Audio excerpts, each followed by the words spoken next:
دنیا اور آخرت کی ایک مثال۔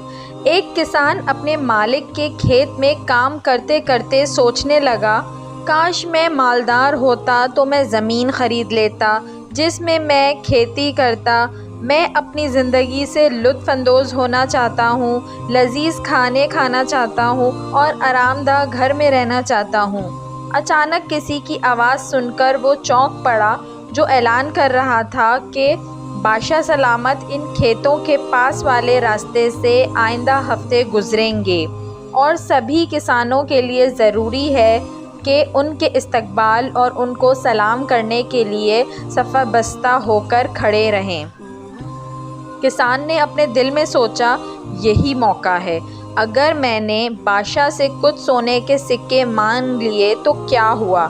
اس سے میرے سبھی خواب تو پورے ہو جائیں گے اور وہ کبھی بھی میری درخواست کو رد نہیں کریں گے، اس لیے کہ جیسا کہ میں نے سنا ہے وہ اچھے اور بھلے انسان ہیں۔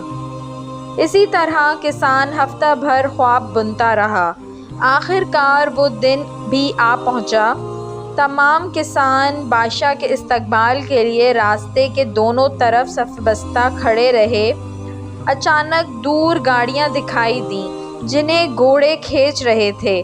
کسان شاہی گاڑی کی طرف دوڑ پڑا اور چلانے لگا، اے بادشاہ، اے بادشاہ، مجھے آپ سے ایک بات کہنی ہے۔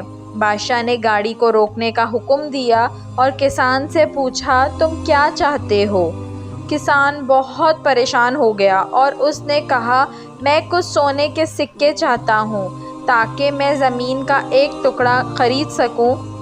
بادشاہ مسکرایا اور اس نے کسان سے کہا، میں چاہتا ہوں کہ تم مجھے اپنے پاس سے کوئی چیز دو۔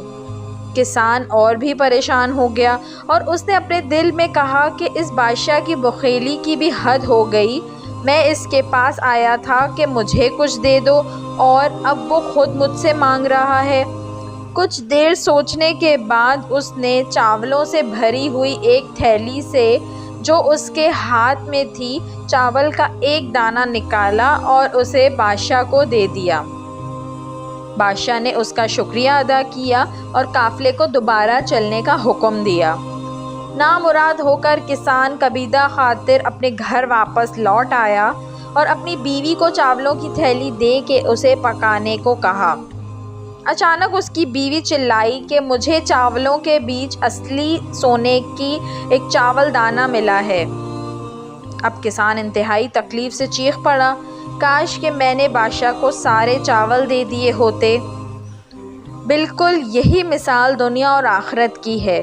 یہاں ہم جو کچھ اللہ کی راہ میں خرچ کریں گے، آخرت میں جب اس کا اجر و ثواب دیکھیں گے تو خواہش کریں گے کہ کاش ہم نے سارا مال ہی راہ خدا میں لٹا دیا ہوتا۔